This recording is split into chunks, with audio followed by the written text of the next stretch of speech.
اگر دولت سنبھال سکتے ہو تو کسی بھی نماز کے بعد سینے پر ہاتھ رکھ کر پڑھ لیں، ذاتی مکان، گاڑی اور بے تحاشا دولت آ جائے گی انشاءاللہ تعالی۔ بسم اللہ الرحمن الرحیم۔ محترم ناظرین، آج کا جو قیمتی وظیفہ میں آپ کو بتانے جا رہی ہوں، جو خاص عمل میں آپ کے ساتھ شیئر کرنے جا رہی ہوں، اس وظیفے کی اتنی زیادہ برکت ہے کہ آپ کے بگڑے کام سنور جائیں گے۔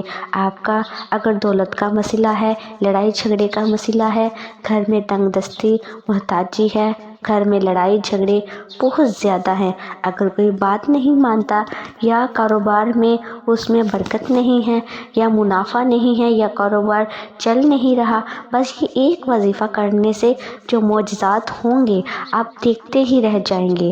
اور کافی لوگ ایسے ہیں جو وظائف کر کر کے تھک گئے ہیں، لیکن ان کو کامیابیاں نہیں ملتی، ان کے راستے میں اسی طرح کی رکاوٹیں ہیں، اسی طرح کی بندشیں ہیں، تو ان کے لیے بھی یہ عمل ہے، ٹھیک ہے؟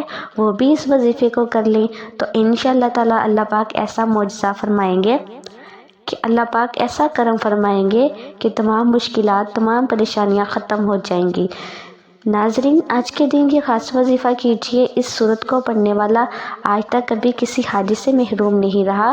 اس آیت کو پڑھنے والے کو مانگنا نہیں پڑتا، اسے مل جاتا ہے، ٹھیک ہے؟ نبی کریم صلی اللہ علیہ وآلہ وسلم نے فرمایا، اے عبداللہ بن قیس، کیا میں تمہیں جنت کے خزانوں میں سے ایک خزانے کے متعلق نہ بتاؤں؟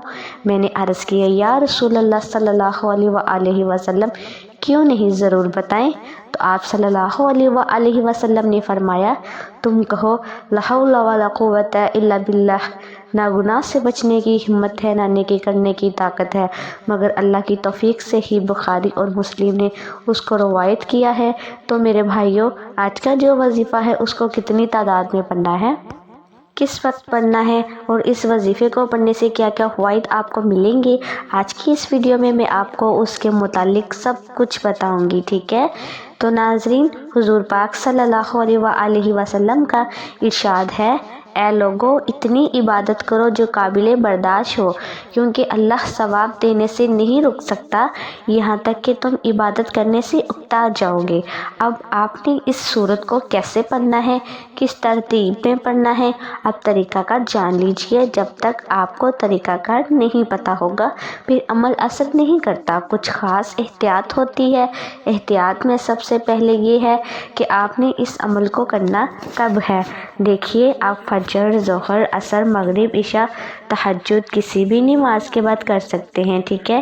اس میں کوئی پابندی نہیں ہے، جب بھی آپ کو وقت ملتا ہے آپ اس وظیفے کو کر سکتے ہیں، اس میں کوئی پابندی نہیں ہے، کوئی بھی مرد کر سکتا ہے، کوئی بھی عورت کر سکتی ہے۔ اکثر کچھ مردوں کو بھی مشکلات کا سامنا ہوتا ہے، کیونکہ مرد اپنی بیوی بچوں کے لیے، اپنا گھر پالنے کے لیے باہر محنت مشقت کرتے ہیں۔ اسی طرح کچھ عورتوں کو بھی بہت سی مسائل ہوتے ہیں، وہ بھی اس عمل کو کر سکتی ہیں، اور لازمی کریں تاکہ آپ کی زندگیوں میں آسانیاں آئیں۔ جو بھی آپ کا مسئلہ ہے، بس آپ نیت رکھ کر یہ پڑھو گے، یہ عمل کرو گے تو آپ کے مسائل حل ہو جائیں گے انشاءاللہ تعالی۔ اس وظیفے کی برکت سے اللہ پاک کی خصوصی رحمت ہوگی۔ عورتیں اس کو خاص ایام میں بھی کر سکتی ہیں، اس میں کوئی پابندی نہیں ہے، ٹھیک ہے؟ اگر پہلے آپ کو کوئی عمل کرتے ہیں، کوئی وظیفہ آپ کرتے ہیں، کوئی تسبیح کرتے ہیں، اس کے فوراً بعد بھی اس عمل کو کیا جا سکتا ہے، اس میں بھی کوئی پابندی نہیں ہے۔ وقت کی نزاکت کو مد نظر رکھتے ہوئے آئیے ناظرین وظیفے کی طرف چلتے ہیں۔ آپ نے سب سے پہلے اعوذ باللہ من الشیطان الرجیم بسم اللہ الرحمن الرحیم پڑھ کر وظیفے کا آغاز کرنا ہے۔ یہ وظیفے کا حصہ ہے، آپ نے لازمی پڑھنا ہے۔ اس کے بعد آپ نبی کریم صلی اللہ علیہ وآلہ وسلم کی ذات مبارک پر درود پاک پڑھنا ہے۔ درود پاک آپ کوئی سا بھی پڑھ سکتے ہیں، آپ صلی اللہ علیہ وآلہ وسلم پڑھ لیں یا آپ صلی اللہ علیہ محمد پڑھ لیں۔ بہتر ہے کہ آپ درود ابراہیمی پڑھ لیں۔ درود ابراہیمی ایک بار میرے ساتھ بھی پڑھیے گا تاکہ ثواب ہو۔ بسم اللہ الرحمن الرحیم، اللہم صلی علی محمد وعلی آل محمد کما صلیت علی ابراہیم وعلی آل ابراہیم انک حمید مجید۔ اللہم بارک علی محمد وعلی آل محمد کما بارکت علی ابراہیم وعلی آل ابراہیم انک حمید مجید۔ یہ درود پاک آپ نے 7 بار پڑھنا ہے۔ جب آپ لوگ درود پاک پڑھ لیں بڑے اطمینان سے، بڑے سکون سے پڑھیے گا، تو اس کے فوراً بعد آپ نے اپنے مقصد کی نیت کرنی ہے۔ ہر انسان کا مقصد الگ ہے، ہر انسان کی حاجت الگ ہے۔ آج جس کو جو چاہیے، جتنا چاہیے، جیسا چاہیے، اپنے تمام مقاصد کی نیت کیجیے گا۔ آپ اگر گھر چاہتے ہیں گھر مانگ لیں، گاڑی چاہتے ہیں گاڑی مانگ لیں، من پسند نوکری کے لیے، شادی کے لیے، قرض سے نجات کے لیے پڑھ لو، الغرض جو بھی آپ کا مقصد ہے، آپ اپنے مقصد کی نیت کرتے ساتھ ہی فوری طور پر آپ نے ایک بار اعوذ باللہ من الشیطان الرجیم بسم اللہ الرحمن الرحیم پڑھ کر وظیفے کا آغاز کرنا ہے۔ اور سب سے پہلے نمبر پر آپ نے سورۃ الکوثر پڑھنی ہے۔ قرآن پاک کی اس سورت کو کوثر کے نام سے بھی ہم جانتے ہیں۔ اس سورت کو آپ نے کب پڑھنا ہے اور کیسے پڑھنا ہے، کتنی بار پڑھنا ہے، سب طریقہ بتاؤں گی انشاءاللہ تعالی۔ جب آپ اس وظیفے کو کریں گے تو سب پریشانیاں آپ کے اوپر سے دور ہو جائیں گی۔ اللہ پاک اسی صورت میں ہمیں یہ آگاہ بھی کر رہے ہیں کہ ہم غمگین اور اداس نہ ہوں، کیونکہ ہر مصیبت کے بعد آسانی ہوتی ہے۔ لہٰذا اگر کوئی اللہ تعالیٰ کے دین پر ایمان رکھتا ہے، اللہ تعالیٰ کے وعدوں پر کامل بھروسہ رکھتا ہے، اور اللہ تعالیٰ کے کلام اور رسول اللہ صلی اللہ علیہ وآلہ وسلم کی باتوں پر مکمل یقین رکھتا ہے، تو وہ مصیبت کے بعد آسانی ضرور دیکھے گا، اور اس کی زندگی میں تنگی کے بعد خوشحالی ضرور آئے گی۔ سورۃ الکوثر کی تلاوت سماعت فرما لیں۔ بسم اللہ الرحمن الرحیم۔ انا اعطیناک الکوثر فصل لربک وانحر ان شانئک هو الابتر۔ آپ نے سورہ کوثر کو صرف 21 بار سینے پر ہاتھ رکھ کر پڑھنا ہے، اچھی طرح پڑھنا ہے، اور جب آپ اس کو پڑھیں گے آپ کے ذہن میں آپ کے مقاصد ہوں، جو آپ کے لیے مشکلات بنی ہوئی ہیں، جو آپ کی حاجتیں ہیں، آپ یقیناً اسی نیت سے ہی کریں گے کہ آپ کے تمام مسائل دور ہو جائیں۔ اب آپ نے وہی بیٹھے جگہ چھوڑے بغیر دوسرے نمبر پر لا حول ولا قوت الا باللہ العلی العظیم پڑھنا ہے۔ میں پورے کامل یقین سے کہتی ہوں کہ اس تسبیح کو ہر کوئی جانتا ہے۔